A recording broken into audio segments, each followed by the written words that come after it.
Имамға ұйып, жамағатпен намаз оқитын мұсылман бауырларымыз арасында жиі орын алатын қателіктер бар. Ол қателіктер келесідей. Мәселен, имам жамағатпен намаз оқуды бастап кетті, парыз намазды. Сөйтіп артынан келіп, кешігіп келген бауырларымыз намазды дұрыс орындамай жатады. Кейбірі, мәселен, имаммен жамағат екінші, үшінші ракағатты оқып жатқан болса, кешігіп келгендер келеді де, былайша айтқанда, өздерінше, өз бетінше намаз оқып, сөйтіп имамның оқып жатқан намазын жетіп алады да, арғай бірге оқып жатады. Ол қате. Ал кейбірі былай істейді.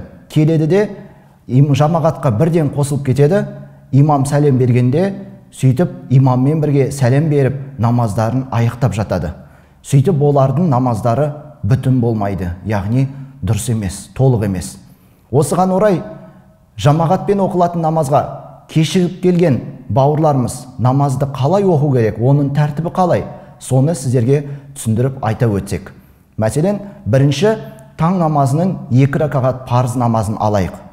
Осы намазда егер кімде-кім бірінші ракағатқа үлгермесе, бірінші ракағатқа үлгерудің шарты имам мен жамағат намаз оқып жатқан кезінде рукуққа барғанға дейін артынан ерушілер кешігіп келсе, олар бірінші ракатқа үлгерген болып саналады. Ал егер рукуққа барғанына дейін үлгермесе, онда бірінші ракатты өткізіп алған болып есептеледі. Сөйтіп ол егер бірінші ракатқа үлгермесе, екінші ракатқа бірге имам мен жамағатпен оқыса, ол не істейді?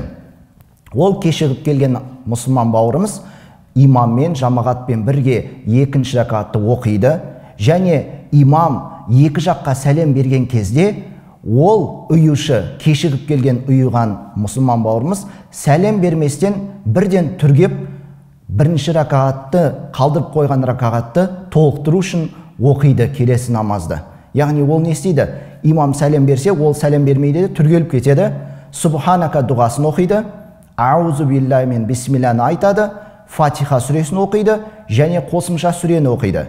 Одан кейін рукух, сәжде, сосын отырыстағы, соңғы отырысқа отырып, ат-тахият, салауат, раббана атинаны оқып, сәлем беріп, намазын аяқтайды. Міне, оқылудың кешігіп келушінің дұрыс орындау тәртібі осылай болады, қадірлі жамағат.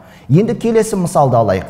Мәселен, намазға кешігіп келуші 5-дегі 4 ракат парыз, 2-дегі 4 ракат парыз, құптандағы 4 ракат парызға егер екінші ракағатына келетін болса, ол не істейді? Екінші, үшінші, 4-ші ракағатты имаммен және жамағатпен бірге орындайды. Кейін жамағат сәлем беріп намаз аяқталған тұста ол түргеледі де, жетпей қалған бірінші ракағатына тұрып, субханака дұғасын оқиды, аузу бисмиллахны айтады, фатиха сүресін оқиды, және қосымша сүресін оқып, руку, сәжде, соңғы отырыс жасап, ат-тахият, салауат, раббана атинаны оқиды да, намазын тамамдайды екен. Міне, осындай үлгімен оқиды.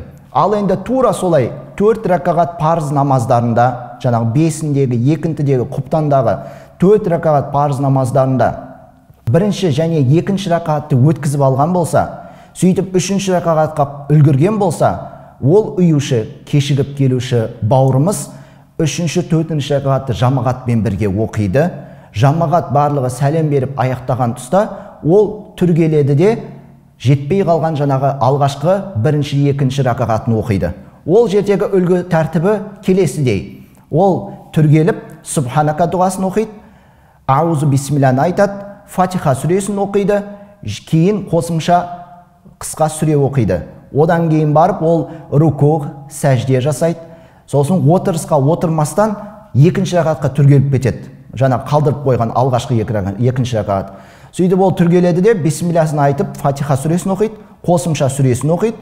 Кейін рукух сәждесін жасағаннан кейін, соңғы отырыста ат-тахият, салауат, раббана атинаны айтады да, намазын тамамдайды, аяқтайды. Міне осылай, құрметті бауырлар.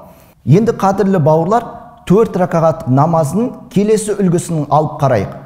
Жаңағы кешігіп келген адам 1-ші ракағатқа үлгермеді, 2-ші ракағатқа үлгермеді, және 3-ші ракағатты өткізіп алып, 4-ші ракатта оқып жатқан кезінде жамағат соған келіп қосылады екен.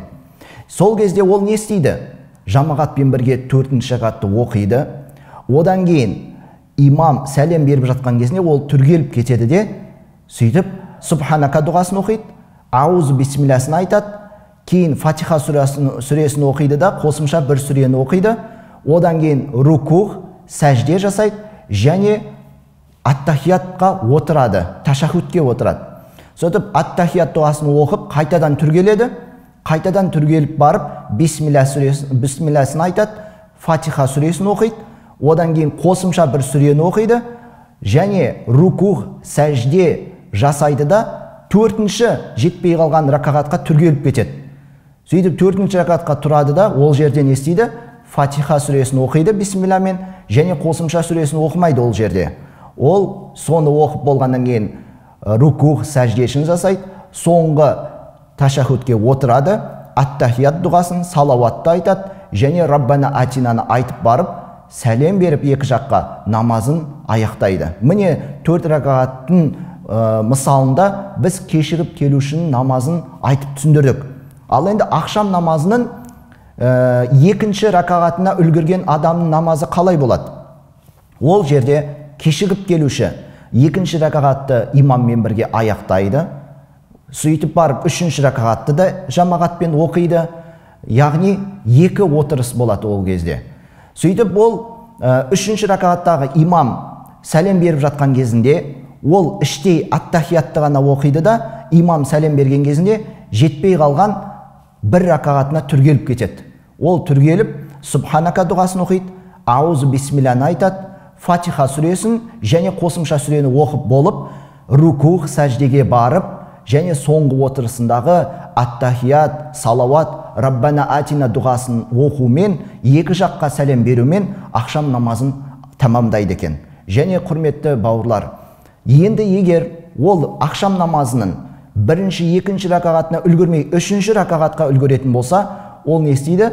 Жаңағыдай имам сәлем бергеннен кейін ол түргеледі де, жетпей қалған алғашқы 2 ракағатын оқып, тура жаңағы жоғарыда түсіндіріп өткен үлгімен намазын тамамдайды.